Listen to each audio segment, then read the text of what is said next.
Hi everybody, and thank you for booking on to this EDS UK webinar with Lorna Ryan. And Lorna, thank you again for coming back to us and agreeing to run us this webinar on all things fibre, which was as a result of the fantastic 3 weeks that Lorna did with us, and so many questions about fibre. We've come back just for a special one. Lorna, as you may know, is a registered clinical nutritionist and lifestyle medicine practitioner, specialising in hypermobility and Ehlers-Danlos syndromes. This session's being recorded. It's just myself and Lorna's screen only. So thank you for listening to that. Please enjoy the session. And Lorna, I'll hand over to you. Thank you so much, Nikki, for the introduction and for inviting me back to talk to your members. So just give me a second to situate my slides. So can you see my slides and hear me? We can. Marvellous. So I was also going to say good morning, but good afternoon. So we're going to take a deep dive in HSD, EDS. Oops, sorry. Gun-ho with my clicker. HSD, EDS nutrition, a deep dive exploring dietary fibre for adults. If you don't know me, I'm Lorna Ryan, registered clinical nutritionist, nutrition lifestyle medicine practitioner. And as Nikki said, I specialise in everything hypermobility and EDS. A bit more blurb if you would like to read about me if you don't know me. I don't have any disclosures. So we're doing a deep dive on all things dietary fibre, and really we're going to be asking the what, why and how of intake for adults living with HSD and EDS. And I want to specify adults, we won't be referring to children's intake. During this 1 hour session with our Q&A afterwards, we aim to explain classifications and the importance of dietary fibre for general health, discussing the benefits of that dietary fibre for presenting symptoms within HSD and EDS. We want to outline the safety considerations for dietary fibre that exist for particularly complex gastrointestinal health in EDS, and then explore strategies, so the practical things that you might be able to do at home for individuals to improve dietary intake. So I want to just take 1 second, maybe 3 seconds, for you all just to look at these images and just think, what does fibre mean to you? And sometimes people, especially living with chronic health, will be like, I can't have fibre. Fibre to me means painful tummy, or just these sort of images on the screen. Bowl of cereal that you don't want to eat, bread that bloats you, or a big old bowl of beans that you can't even chew. So hopefully we're going to go through a lovely session and then explore what that might mean to you at the end. So starting with the classifications and importance of dietary fibre, what we're referring to is dietary fibre for human digestion. It's also sometimes referred to as categories, groups, types, or definition. And that definition or the classification is based on the fibre's behaviour with water. Dietary fibre is a carbohydrate. So lots of people don't know what dietary fibre is, and it is just a good old carbohydrate, which is, in a little bit more detail, polyunsaccharides or resistant starches that are not digested in the small intestine. Instead, they're partially or fully fermented by the bacteria in the large intestine. So we as humans don't digest the fibre, but our microbes do. So it's a little bit like you've got a house, and inside the house you've got a rabbit, and the rabbit eats the whatever rabbits eat. And then the classification of dietary fibre is physiochemical characteristics which determine that function in the GI tract. And each dietary fibre will have different compounds with differing solubility, viscosity, that I can't say, and fermentability. The main types, and you might have heard these a lot, is soluble fibre. This dissolves in water. It forms a gel and substance in the bowel, which is like a slime. And then insoluble fibre, which does not dissolve in water. And this is what adds the bulk to the stool in the bowel. And these pictures depict the two.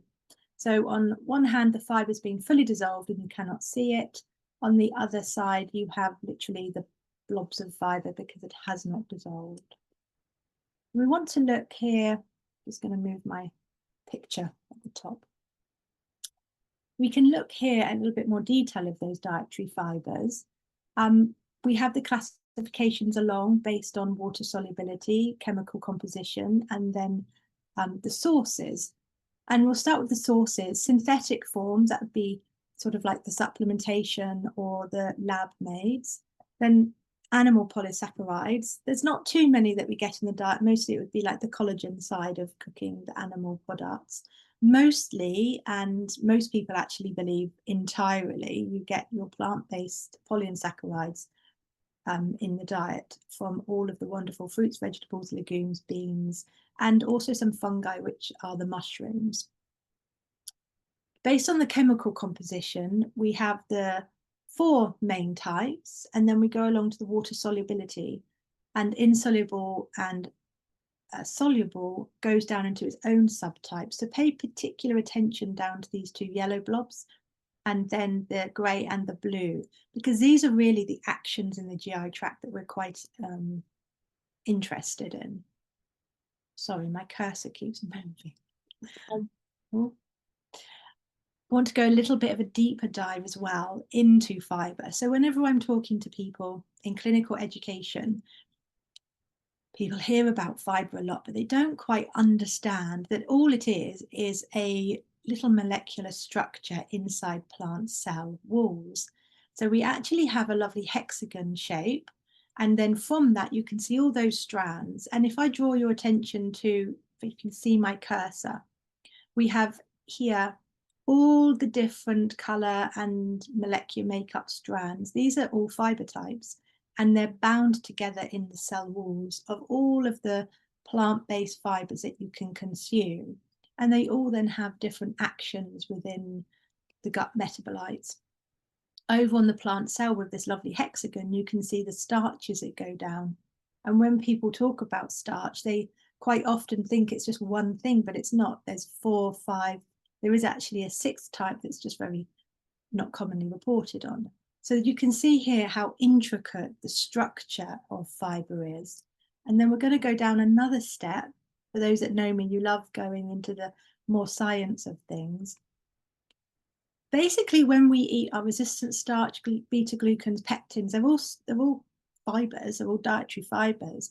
But if you look at the molecular structure, again, look at my cursor, all of these hexagons, they're hydrogen and carbon bonds, basically. And in the process of digestion, all of these bonds here have to be cut. So the fibres have got different structures, different bonds, and they'll take different metabolites to break them, just like chopping up a chain. And this is different digestive capacities of the fibres. And then we can take all of what we've just learnt and look at where are the sources. And this just gives you a very, very brief overview of what foods are what fibre source. So although they're all dietary fibres, they're different sources and different foods in different groups with different characteristics. So if you look at the bottom line, the characteristics, some might have water holding capacity, some might not. Some might be readily fermentable, some might not. This, if you think when you might have had a fibre type and you've been really bloated, maybe it's poorly fermented. If you've got constipated, maybe it's not water holding. So this is where we can look at fibres to understand the classification. And you can see the cross correlation at the top as well between pectin, the inulin. Some food types cross over and they'll have both different compounds in, and some are quite unique. So then why is consuming dietary fibre really important to health? So we're talking about general population health of adults across the world. So we know it's preventative for human health outcomes and reduces the risk of disease. So these diseases would be things like cardiovascular, type 2 diabetes, populational diseases, including arthritis as well. Also improves poor health outcomes, and this would be body system specific. So again, using cardiovascular as a good example, it's a cardiovascular body system specific. It can be immune specific as well, talking about autoimmune diseases, and also for symptom management of any symptoms as a result of disorders or disease state. And in that, we can include obesity as well. Not saying obesity is a disease, but it's a disorder and poor health outcomes. And we can also look at things like system management of skin disorders. So someone with eczema could be a poor health outcome that dietary fibre might be able to support. We're also looking at the reason we're consuming dietary fibre is it does affect our micronutrient availability, our gut transit time, our stool formation, and our microbial specificity. And that's really important to then double up back to the first line of preventing human health disorders developing. And it's really robust literature. There's lots of studies. I've just pulled a few headlines out, really just to put the point forward that from heart disease, from skeletal muscle to immune modulation, to inflammation, to sleep and mental health, literature is finding that dietary fibre can be key into modulating the health outcomes. And then we're going to look at this lovely little scatter diagram. Consume fibre. The biggest thing that is of benefit is that we're going to produce the short chain fatty acids, which then go into butyrate. So we aren't, our little enzymes within our gut microbials are. And you can see off of all of here, left and right, we've got the major health outcomes. So controlling type 2 diabetes, control obesity, strengthen the immune system, prevent constipation, has an effect on cholesterol levels. And it also, from the immune modulation and a lot of other complicated pathways, there is research to suggest down at the bottom, there is some benefits for reducing risks of certain types of cancers and certain types of cardiovascular disease. So you can see that consuming fibre sprinkles across many, many benefits for the body. Diving into exactly what's happening is, if you see my cursor, these lovely little beanie shape, looks like jelly beans. These are the gut microbial, and all of the metabolites go through short chain fatty acids, and it has a wide reaching arch of benefit. We have our other metabolites down here, propionate and acetate. I'm so sorry. If you can read that better than me, good. I can't read it. That goes through to energy metabolism, has an effect on the heart, the liver, the brain, fat cells, sugar regulation. And up here, you'll see a calcium chain, Ca. So it goes across the intestinal barrier, and we have anti-inflammatory genes at the top. We improve the gut barrier integrity. And then we're going to have another step deep dive where you can see the effects of consuming dietary fibre has on all of these subtypes. I'm going to sort of leave this here for you to read, to really get how everything is interlinked. So we have the gastric emptying and distension, so that would be the bloating. We have the effect on how full you feel or when you want to eat, how much saliva is produced, digestion. The colonic phase is really important for the next part of our talk, to understand how fibre gets degraded, fermented, and then metabolites are produced, and then has an effect on all of this. So you'll hear the same things come up: transit time, gut barrier, immune regulation, satiety, which is a feeling of fullness, and then the effect on absorbing nutrients.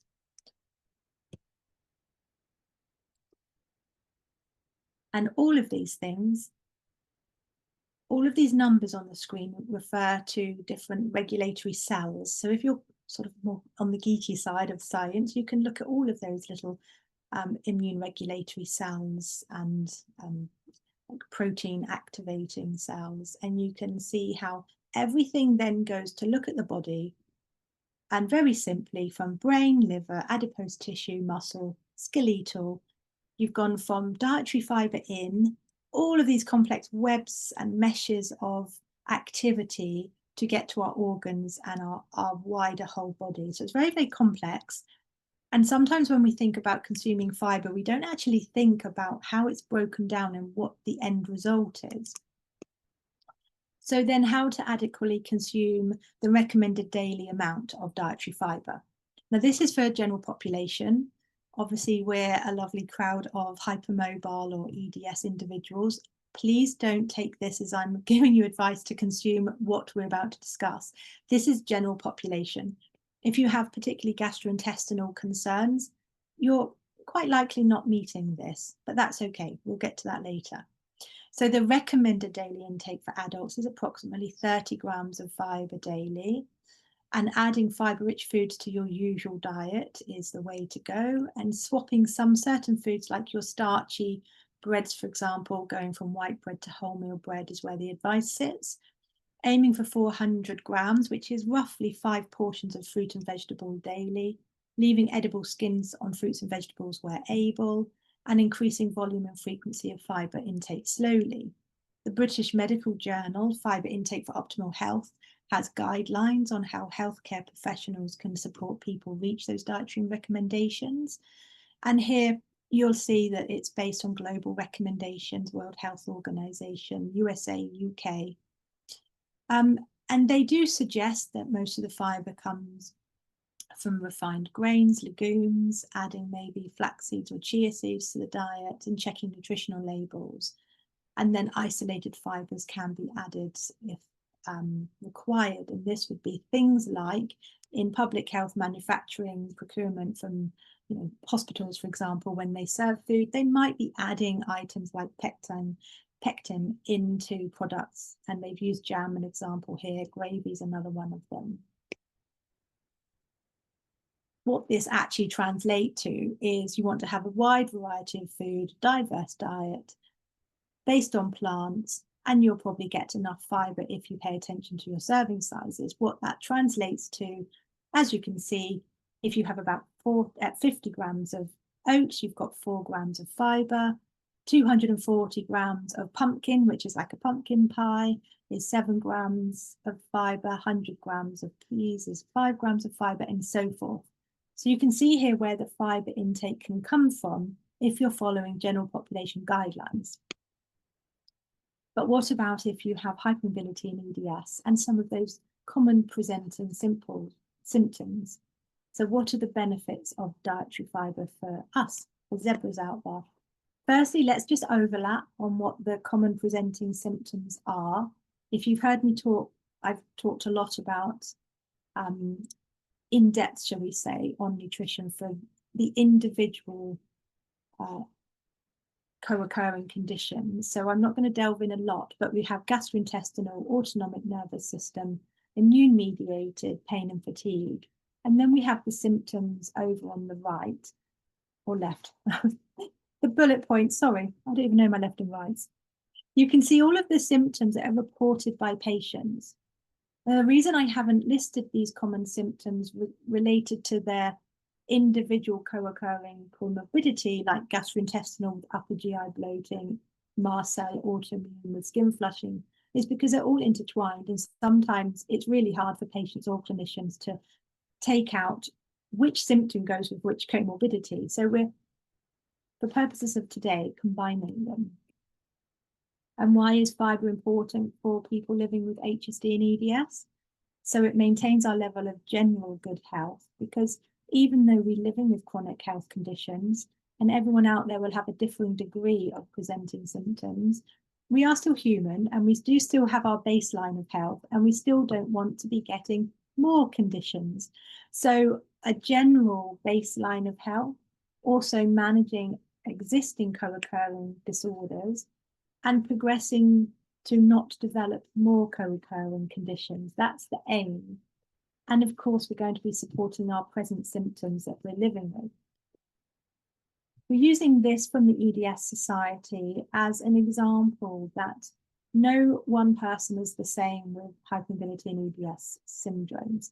So person 1 and person 2 have a very differing scatter of prevalence of their symptoms and where they're sitting in maybe their diagnosis. And this is fair to say that of all of you sat out there listening to this, you'll probably all have a very different presentation, even if you've got the same diagnosis. And you also might fluctuate through your lifetime. GI issues might be improving and you might get more headaches.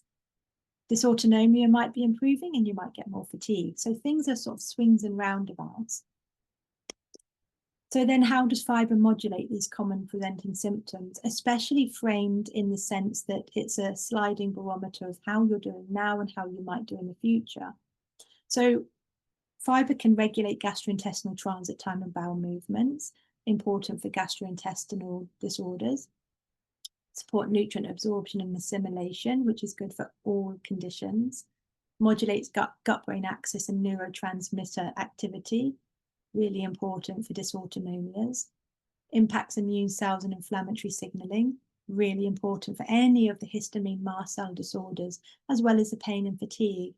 And I've put down there the little strapline in italics that fibre doesn't know about your symptoms.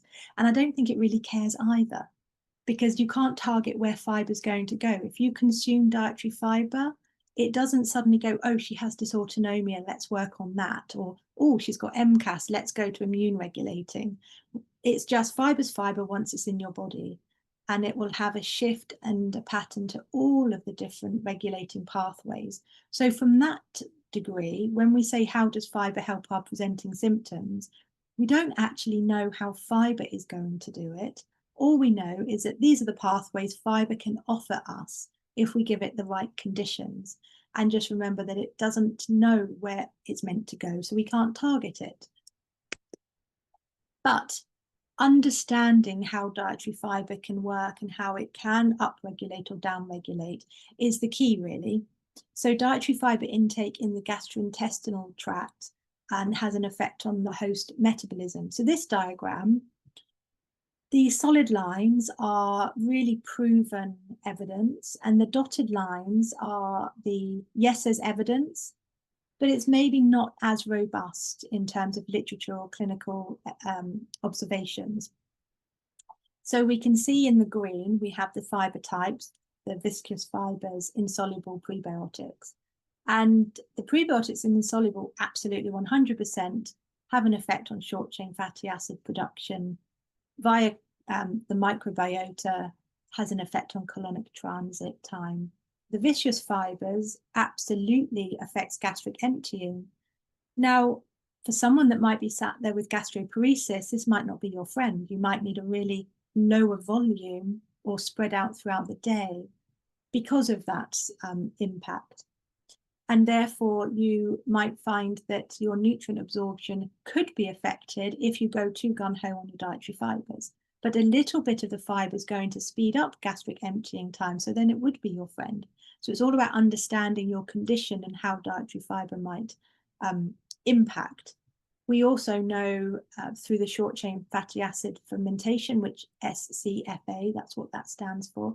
I've completely forgotten what the GLP gliding protein, I think. I've totally forgotten what the initials stand for because I'm so dyslexic. But this is the little juncture where the postprandial glucose metabolism occurs. And that feeds into whether you feel full, hungry, your energy homeostasis. So do you get energy from food, or do you get really fatigued easily after eating or when you're hungry? So colonic motility and transit time, gut microbiota composition, and the metabolites are all sort of in this pink area as outcomes.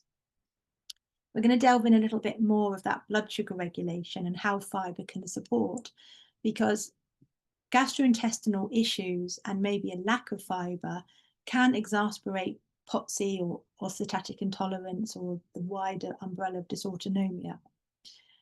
And this is really interlinked with blood sugar regulation. So the consumption of insoluble dietary fibre, the effect on regulating blood sugar, really it's the absorption of glucose. So it can be, sorry, I've noticed a spelling error. That's not adsorption, that's absorption as in taken up. So it improves glucose absorption. It can also inhibit some enzyme activity, which can have an effect on anti-inflammatory capacity. So all of this is going to really stabilize how you feel after eating, and also throughout the day if you have any POTS links with blood sugars. This is separate from insulin effect, and it's also separate from the symptoms related to dysautonomia that are very nerve related, not to do with your food intake. Now, dietary fibre is so interesting, and thankfully, because this is my geeky little topic, fibre, it's really gaining interest, and more people are recognising how important dietary fibre is on immune mediators. Why is this important for EDS? Because any general population that has a degraded gastrointestinal function, maybe they've also got some restriction in the diet, so they're limiting their fibre for whatever reason, you will end up having a result of an immune issue. It might just be that you get colds more. It might be that you get a lot more aches and pains through the inflammatory process. It might be that you get a bit more sort of the seasonal allergies like hay fever, or it might be that you develop a mast cell associated disease. So dietary fibre metabolites are super important for us zebras.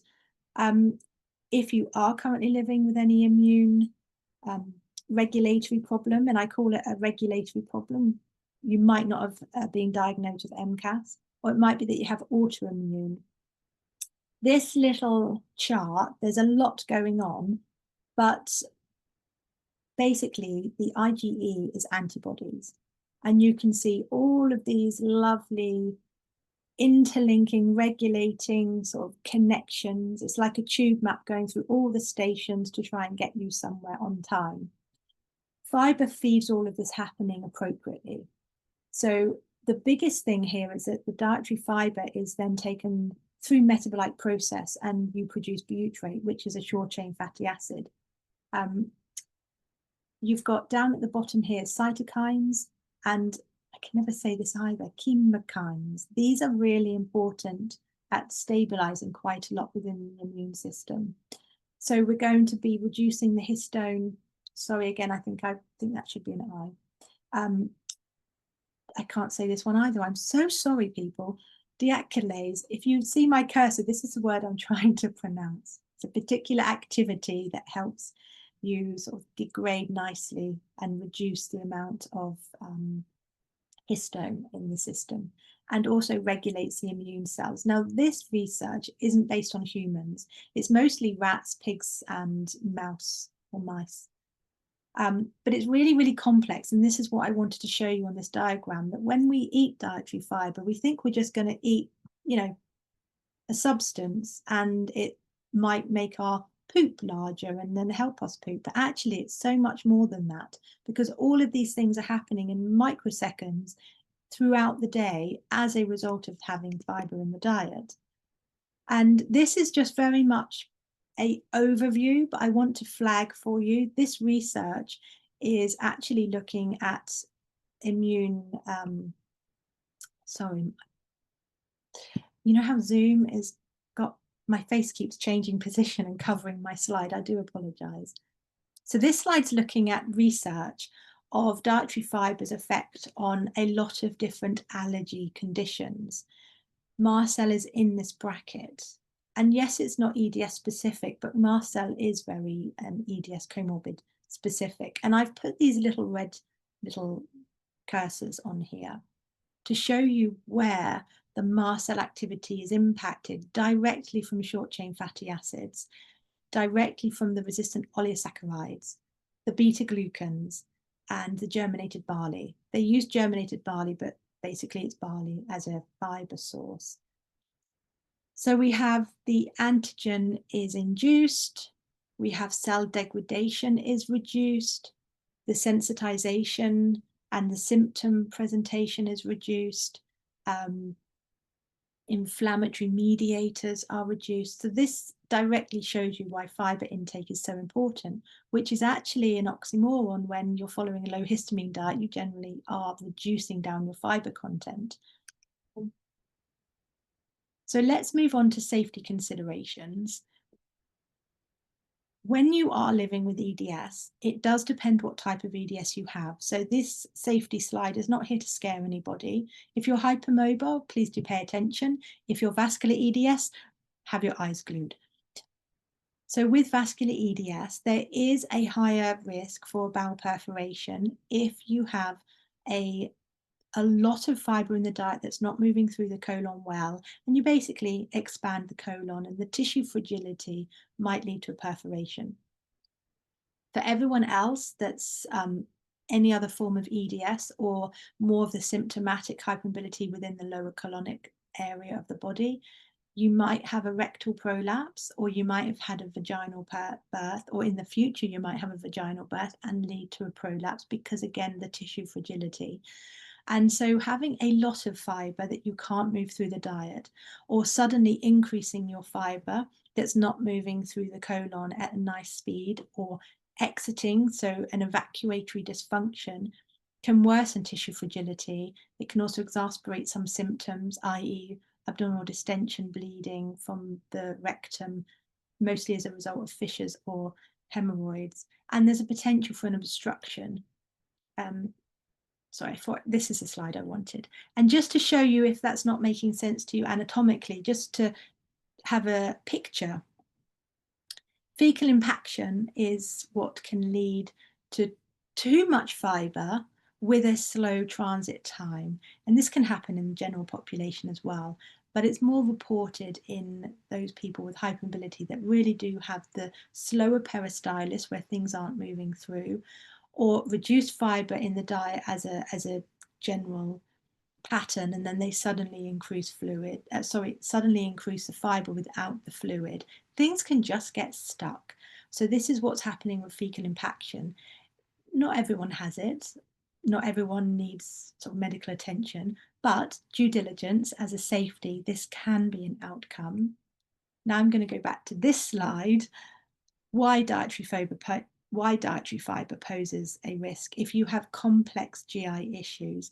And what I mean by complex GI health issues, really slow or fast transit times, gastroparesis, loopy bowel, prolapses, etc. So all of that can lead to a poor evacuation of the stool or that fecal loading I've just shown you, the tissue fragility, the altered smooth muscle contracts and altered bowel movements, the rectal hypersensitivity with the sensation of needing to empty your bowel. So you might not feel that you need to empty your bowel, and you might have had so much fibre that your bowel's full, but your nerves aren't telling you to go to the bathroom. And then for many of us with EDS, there's a reduced fluid intake. This can be maybe you're neurodivergent and you're not getting the cues for your thirst. Maybe you just find drinking a lot of fluid with gastroparesis is difficult for you. Maybe with your dysautonomia, you found a sweet spot, and that's maybe a little under what would be ideal fluid intake with fibre. Maybe you're already constipated and adding more fibre is just going to, again, lead up to a bit more fecal loading. Maybe you have bladder and urology complications, and having a lot of fluid for you is just not practical and not comfortable because you just need to urinate a lot. And then also the potentials for worsening symptoms with certain types of fibres. For example, you might get that cramping, the really intense pain, the distension, the feeling of full. That has a potential risk for you to restrict food intake even further. So we've seen this one. So then how to avoid the complications associated with dietary fibre? It's quite simple. We need to choose the dietary fibres with their appropriate characteristics for our preferred benefit. And that goes back to one of the slides I showed you earlier with the characteristics at the bottom. We want to be really careful around the intake, around the decreased stool water content of the fibre. So this means having a fibre that has the ability to absorb more water or not, because that might have a constipating effect. We want to also have appropriate volume and frequency of our fibre, whether it's daily or weekly. So you can avoid complications if you think, okay, you might have listened earlier, the 30 grams, and think, oh, there's no way I have 30 grams of fibre. Fine. Maybe you want to increase that very slowly, and it doesn't have to be daily, it doesn't have to be weekly. It could just be having an extra gram a week or an extra 5 grams a month spread over evenly in small volumes. So this is going to avoid the complications. Carefully and slowly make dietary fibre intake modifications. So if you're consuming a lot of one type of fibre, maybe loads of insoluble fibre, don't suddenly switch and have a lot of fermentable fibres, etc. And ensure adequate intake. This can be challenging for our population, I shan't lie, but there's always where there's a will, there's a way type attitude. Increase your fluid intake according to how your fibre increases. And it doesn't have to be literally drinking fluid like a glass of water.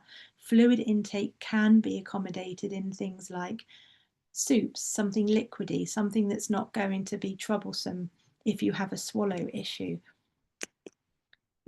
And I've shown this slide before in a different education, people laughed, but I'm going to stand by it because understand your bowel and fibre. Really, it comes down to you've got a volume, mass and fluid and a sponge. So think sponge bucket and slippery soap, because your colon is the bucket, the sponge is the fibre, the water is the water, and the soap can be the reluctant sort of gel that forms. So if you're ever thinking, what fibre should I have? Just pause and think bucket, sponge, soap, and then work out what might be useful. So we're going to now spend most of our time talking about strategies to help improve dietary fibre. Firstly, what strategies can maximise your dietary fibre intake? Now, this is firstly understanding the fibre sources as needed. So going through section 1, 2 and 3 that we've already discussed, what fibre sources exist and what do you need out of the fibre source? So are you sat there constipated, or are you sat there bloated? Or have you got a really, really fast transit time? Are you POTSI? Have you got MCAS? What do we want our fibre to try and help with? Understand how you can manipulate the sources of the fibre for digestion and make changes slowly with maximum benefit and limit the side effects. So firstly, we're going to look at the sources. I'm using this chart, and you screenshot it if you would like. At the top, we have the dietary fibres. They will go into basically our types. And this is where, if you've ever been following a FODMAP diet, you might see some foods here that have been a no-go for you on the FODMAP diet. We know the FODMAP diet is fantastic at helping symptom management, but it should never be and never was designed to be long-term. And the research of the FODMAP diet is specifically for IBS anyway. It's not for the wider gastrointestinal concerns that we experience with EDS. So understanding that these are your fibre types, insoluble and soluble down the bottom, and the fermentational types can lead us to think, okay, I get really, really bloated with gas, so I'm going to see gas down the bottom. I might limit some of the really highly fermentable foods, and we're going to cover a few of those as well. If you're really slow transit, you might need to get a little bit more of the insoluble fibres in. So this chart just nicely sort of outlines them all. The next thing is understand food labels. If you don't buy products yourself at home and sort of cook them from scratch, there's nothing wrong with shop bought labels, but look at the label and understand the label when it comes to fibre.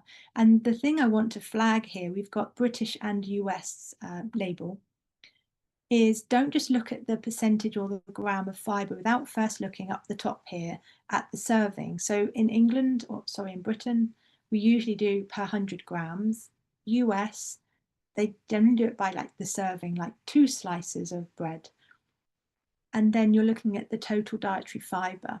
It still doesn't tell you what that fibre is made of. It just tells you the total amount. So if you're literally just clocking up, how do I get to 30 grams or even a few more grams than I'm currently having, you could use this as a very first port of call. But this is a nitty-gritty slide that really is a game changer for symptomatic conditions with trying to increase more fibre, because the fibre source isn't going to be the same all year round if it's a seasonal fruit vegetable, or depending on how it's cooked. It can change, and you can use that for benefit. And I've talked about this a lot on some of my webinars of manipulating your fibre source. So factors that affect the diversity of your dietary fibres is heating. This modulates the actual structure. If you go back to in section 1, we had the lovely diagram of the hexagon and then the strands and all those interwoven lines, which are the different pectin ligands, etc.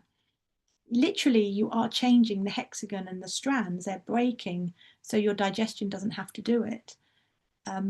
The cold alters in particular resistant starch, which increases the impact on fermentation. But again, because it's altered that resistant starch structure, it's less fermentable. So if you're someone that cannot have rice because you just get bloated, maybe have it cold in smaller volume and you're less likely to get so bloated. So heat and cold alters the structure and then changes the impact on digestion, how easy it is to digest, and the fermentation rate.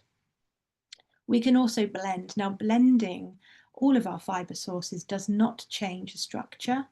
It does not change the fibre content. It just alters the properties. So basically, it just makes it easier to digest. And that's because it's already been broken up. And that in turn improves digestibility. Also, the ripeness alters the composition and the components of food. So this diagram, we've got the banana. Totally forgot. I was going to say mango then. I've got mangoes on my mind. So a banana. So not only does the ripeness and the fibre change in the banana, also the amount of sugar per 100 grams changes. So an underripe banana might be slightly harder to digest because of the fibre content, but the overripe banana is going to have more sugar in it. So it actually might be easier to digest on a fibre stance, but you might get more bloating because of more sugar content and how your gut microbiota reacts.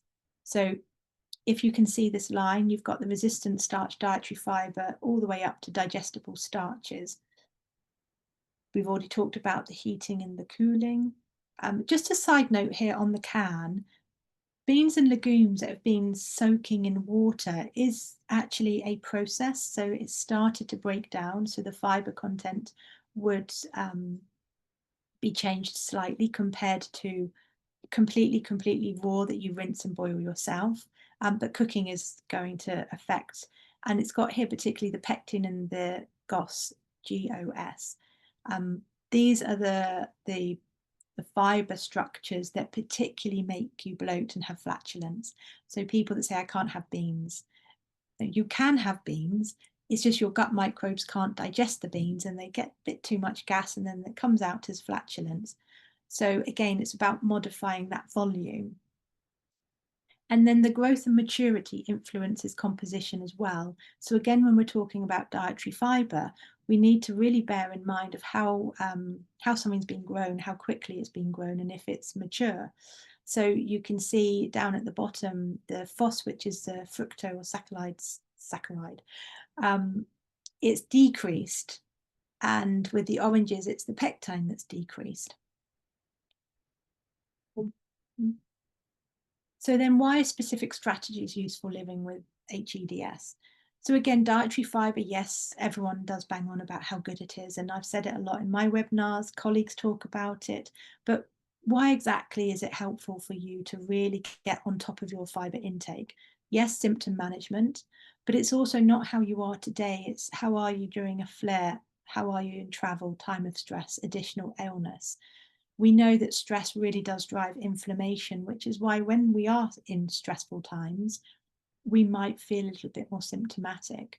So we can use fibre and sort of know how our body might respond to adjusting symptoms. And this isn't just about increasing. It might be if we're going to travel, if you're going to do a long haul flight and you've got slow colonic transit time because of your gastrointestinal complications, you actually want to limit your fibre because up there in the air, you're going to get more gassy anyway. And so therefore you can modulate to make your symptoms more comfortable. We also can establish longevity of dietary patterns. So if you are going to increase your dietary fibre, it's not about doing it through June, July and August. It's about 2026, 2027 and so forth, so that actually you've got a really good dietary pattern of your fibre. You can also, when you really understand your dietary fibre needs and the impact on your symptoms, you can advocate for yourself. If you're eating in a restaurant, you can actually say, and please never be scared to say, you say to the restaurant, I need a meal prepared with less pectin or more pectin, not just less or more dietary fibre. You can be more specific about it. In hospital, the same. Family social settings as well. You can explain, okay, I don't have to restrict fibre, but you know, I really can't do some fermentables. So please, no onions, no chicory. This is why. And then you can have realistic dietary intake, accessible cooking, and meet your physical ability. So that's why the strategies are important, so you can really make sure it fits into what you're able to do. And then you can return to enjoying food, because when you feel you need to really restrict dietary fibres because they're problematic, you feel like there's not much on the plate I can enjoy. So how to effectively implement strategies. First of all, personalise those fibre needs, be case specific and symptom presentation specific. Then you can personalise your fibre intake. Ideally a food first approach and with your dietary preference. Within dietary preference, this isn't just what you like, is there any religious or ethical backgrounds to your dietary preference? Is it that you want to follow a vegan diet for any reason, but you feel you can't have fibre?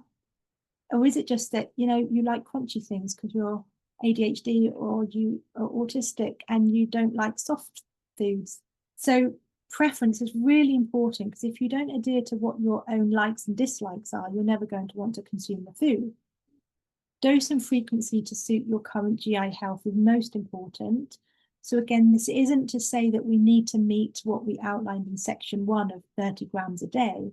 This is where are you now and what can we move towards? And it could just be little tiny bits once a week going forward. And clarity on supplementation is really important, because fibre supplements can be helpful, but again, I don't think people understand what they are or how to use them.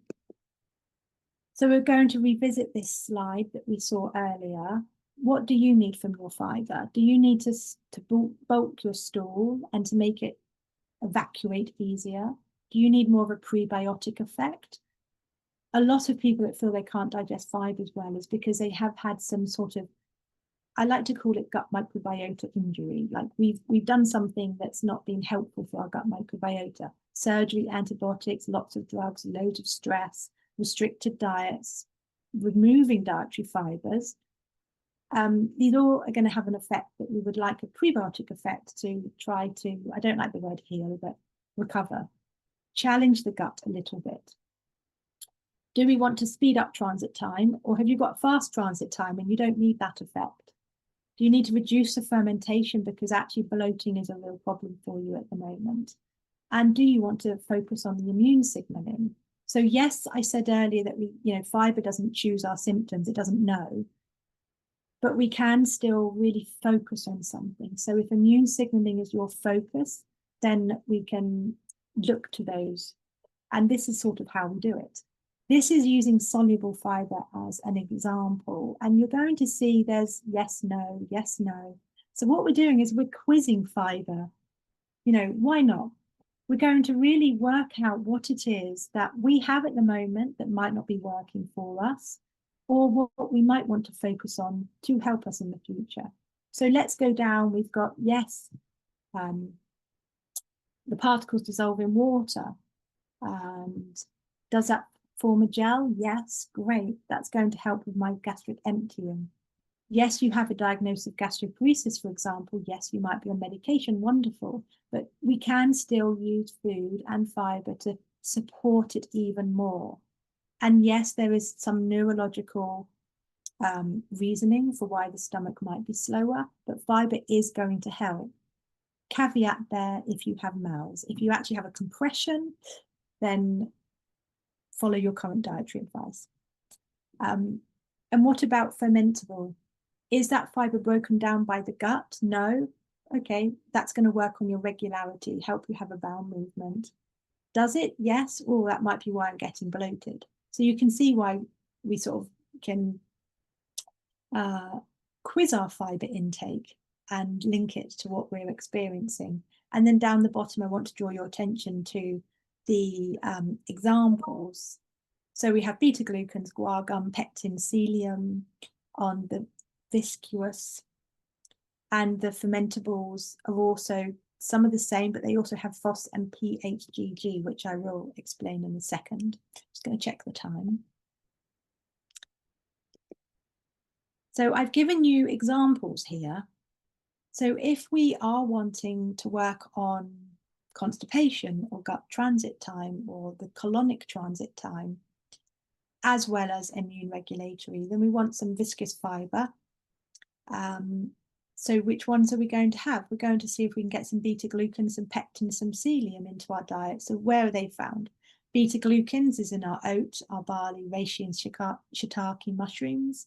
Guar gum, it's actually a thickening ingredient used in a lot of foods. And the PHGG is partially hydrogenized guar gum. So it's kind of like same. And it's usually added to foods and also supplementation. Pectins are your apples, pear, plum, carrot, kidney beans, etc. And I've talked a lot in the past about, stewed apples is my favorite things for constipation. And then psyllium, it's that powdered plantago. That's the name of the plant, which I can't say either. So these are going to be the foods that might be your friends. Fermentable, if you don't want it to ferment too much, but you still need to work on colonic, then you're going to choose psyllium. If you're okay with a bit of fermentable and you want the fermentable metabolites because that feeds your short chain fatty acids, which impact positively immune health, you're going to want to choose all of what we've just discussed, but also FOS and PHGG and resistant starches. So I've given you some options of where you find them here. So FOS is the fructooleosaccharide. It's a sugar chain. Lots of sources, onion, chicory, asparagus, etc. The PHGG, we just discussed. Resistant starches are going to be your potatoes, rice, wheat, maize, cassava. And if it's cooled, remember it changes that structure. So you're going to have the benefits, but less of the fermentation because you've changed that structure. Now, personalizing your fiber intake. This is where I get quite excited with patients when I'm actually working on personalized diets, because it's all good and well, you understand the science, you get dietary fiber, but you're not in a place to have a big bowl of like lentil stew or black beans with your scrambled egg or whatever it might be. You might be following a certain diet for your conditions. Fine, don't change that. But where can we go with fiber intakes? I always say, let meat food you where you're at, experiment and feel inspired and have fun. And then we can use what we've discussed earlier about the sources of fiber as suitable food thickeners, soups, smoothies. I'm a particular advocate for adding guar gum to jelly. Have a little pot of jelly, add some guar gum. You can enrich your pancakes. So you can have a very, very, if you like, bland ingredients of a pancake. But can we add some buckwheat? Doesn't have to be that you have a buckwheat pancake, but maybe it's just a pinch to start with, and maybe next week it will be 2 pinches, and then maybe in 2 months' time it's half a teaspoon. You're slowly challenging the gut and adding in, and you're going to enjoy some pancakes that are fiber rich. You can also have some soft desserts. I'm a huge fan, if you can tolerate chocolate, if you're histamine, of blending a minimal amount of black beans into chocolate with avocado, make a mousse. It's a lovely, happy dessert. And you've got your fiber in there as well. You can also enrich hot drinks. So you can use some flaxseed powder or some chicory powder, and you can mix it into your coffee, your hot chocolate, whatever you like. If you're having small portions, maybe you have gastroparesis, maybe you have some other GI issues and dysautonomia where larger volumes isn't in your capacity at the moment, maybe you can have what you're normally having, but think of a topping. So I'm quite a fan of just having a little sprinkle of capers, so maybe 3 capers. It's good fiber content. Maybe you can just stir fry and make just a few beans taste really lovely. Maybe you like more of the chili, maybe it's more of the maple syrup, but you just have, 3 beans on an egg. It sounds silly, I know some of you might be like, oh, but it adds a bit of fun, and 3 beans is more fiber than not having 3 beans. And so you're going to slowly get a bit of enrichment in that diet. You can also blend things and make creams. So you can scoop out whatever sort of, whether it's an avocado or an egg or whatever else, and you can add a cream inside. So you can, anything at all, like sweet, savory, and you can just add some ingredients blended up that is a fiber topping. and little bite sides, sushi-based foods, really small if you need to have small volumes. You've got that resistant starch. Stewed apples. Now, again, I've said before, I love stewed apples for gut health and fibre intake, but having a bowl of stewed apples might be too much. You can just have half a teaspoon blended into a gravy or a soup or anything at all. Same with chia seeds. Now, supplementation. These fibres are all what we've already discussed. So you would have seen them in all of these little lists of fibre types. If your diet is a point where maybe you're too fatigued to bother, like, let's be really honest, sometimes you just don't care, can't be bothered to think about your diet in enough detail of what can I add. So you can buy a supplementation. Now, I do have down red here, dose frequency dependent, and really you should seek some advice. All of these products are clinically led, but you can buy them over the counter. But if you have any gastrointestinal dysautonomia or histamine issues, you do need to make sure, A, it's suitable for you, and do less than is on the bottle. So I never do full doses straight off of the bottle with anybody. Are what I call like the 6 main big guns in clinical use for the diversity of fibre intake is psyllium husk, and you can also buy that with a combined apple pectin. Remember, apple pectin is what you get from stewed apples. The beta glucans, which is what you get from mushrooms.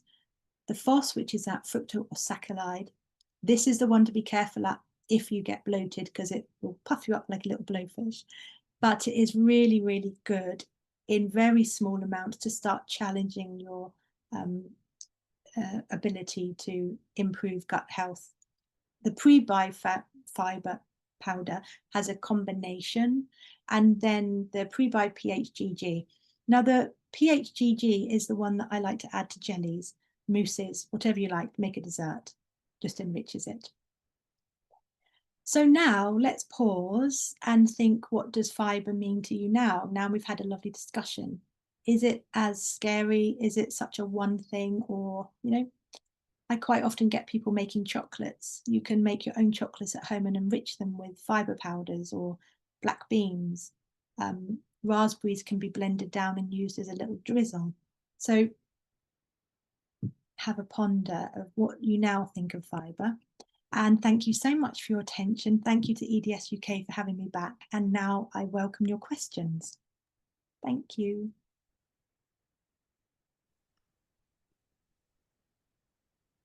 Thank you so much, Lorna. Sorry, it took me a second to find the button to unmute myself. Yes, okay. Oof, that was a lot of information.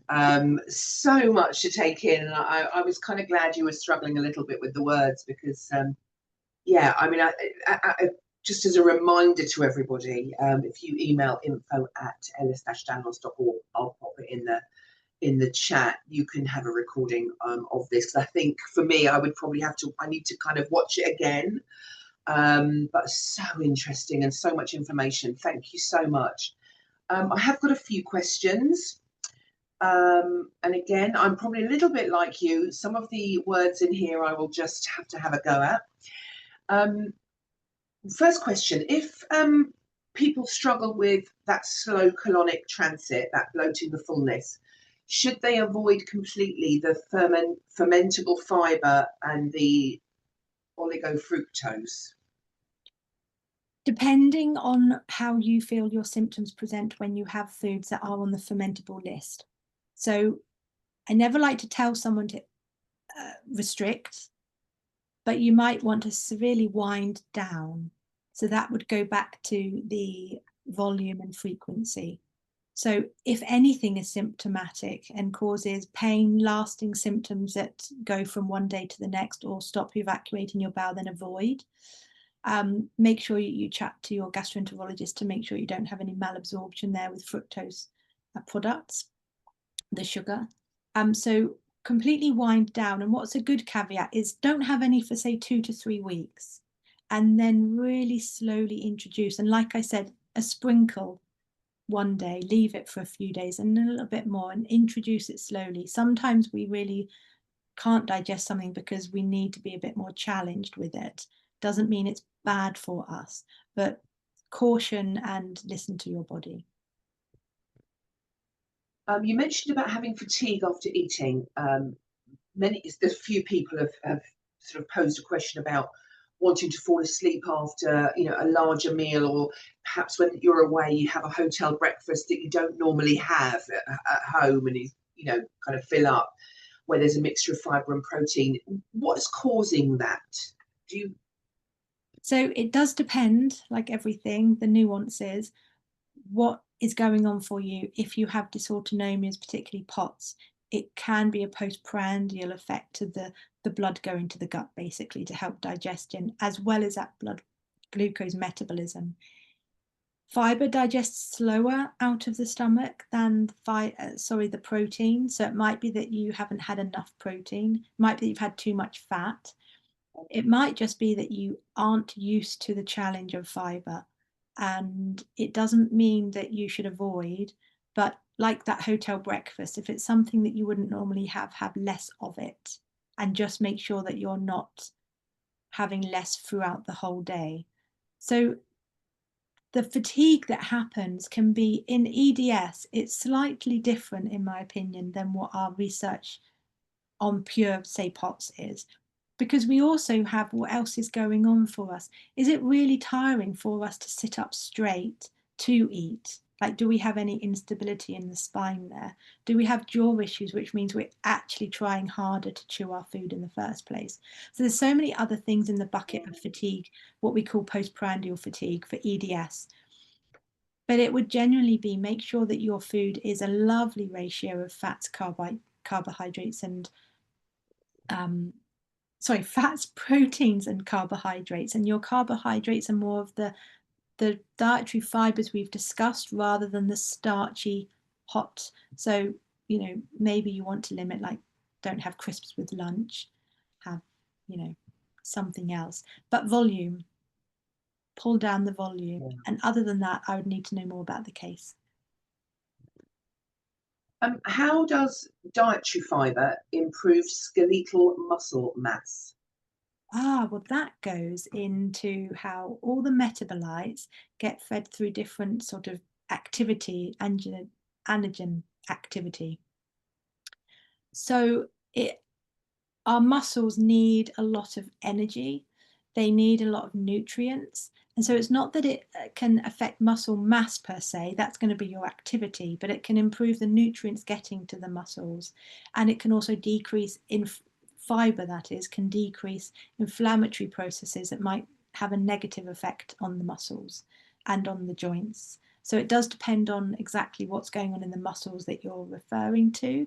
But dietary fibre, don't forget, the metabolites of it give the body fuel, give the body energy. Everyone says it's protein, but it's not. Protein's building blocks. Fibre is the carbohydrate, which is the energy. So it will feed the body to do the exercise to feed the muscles. And then the protein comes in to repair them and keep them lovely and plump. You touched briefly a couple of times on FODMAP, the FODMAP diet. Could you, there's a couple of people who said, what is that? Just, I mean, obviously not, you could probably talk about this for 2 days, but just a kind of a brief overview about it. Yeah, so the FODMAP diet is the fructose or saccharides, monosaccharides. I can't even say the last one, I'm so sorry. They're the classification of carbohydrates that ferment. And some people do have problem digesting them. A lot of people, this is not EDS specific, many people do. It's the one of the biggest causes of the symptoms of IBS, that swinging between constipation and diarrhea, the cramps, the urgency to go perhaps.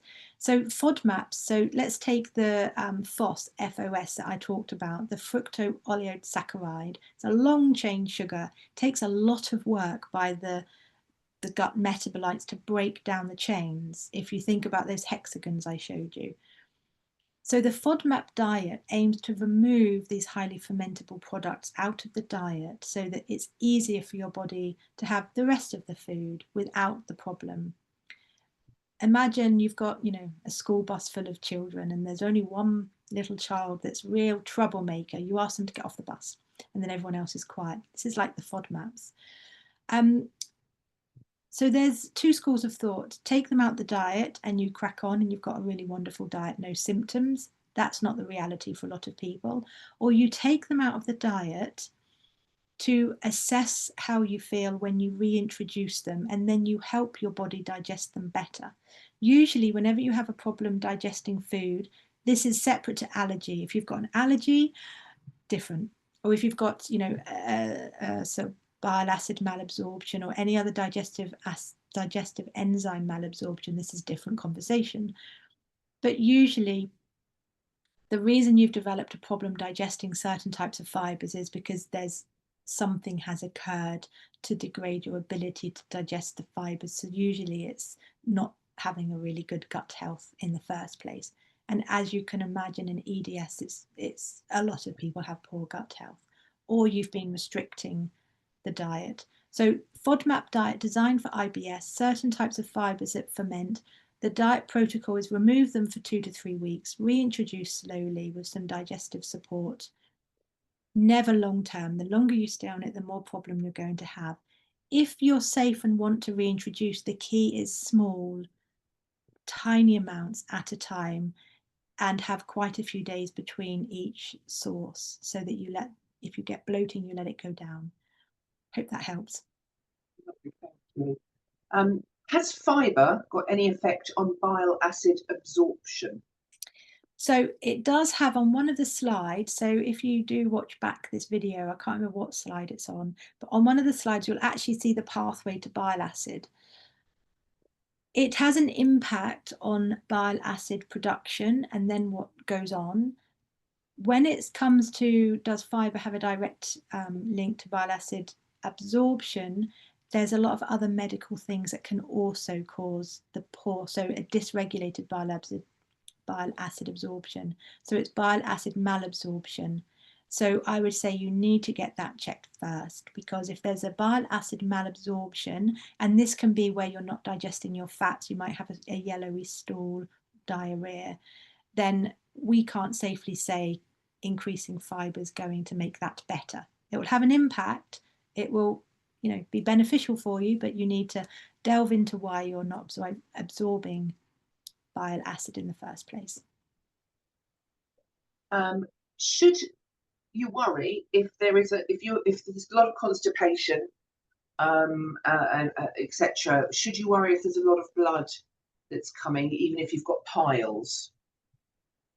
So the first rule of that is any blood anywhere it shouldn't be, go to see the doctor. So in EDS, yes, it can be really common to have a fissure or a pile, like a hemorrhoid, that because of tissue fragility is easy to bleed. And yes, if you're constipated, you might be dragging along the tissue and straining the rectum. And yes, this can cause the piles, hemorrhoids in the first place, but then exacerbate and make them bleed. So yes, it's really common. And you can get the piles just because you are constipated. You don't add more dietary fibre. You might need certain stool softener. And this would be where you have the discussion with your GP or gastroenterologist. This is the situation where you might be prescribed a stool softener, because ultimately we don't want to keep aggravating that tissue, and you don't want to bleed, and it is a site for infection if it's open. And also we want to make sure the doctor can assess where the bleed is coming from. Is it right on the outside of the rectum, or is it slightly higher up? So don't change anything with your dietary intake with fibre. Go and speak to a medical professional. And then our last question kind of leads on a little bit from that. Somebody has asked anonymously, they've got a prescribed anal irrigation kit to use for voiding as they struggle despite eating a lot of fibre, and they have to do that every 2 days. And long term, is that detrimental to gut bacteria? Because it's only supposed to flush the rectum, but is it detrimental long term?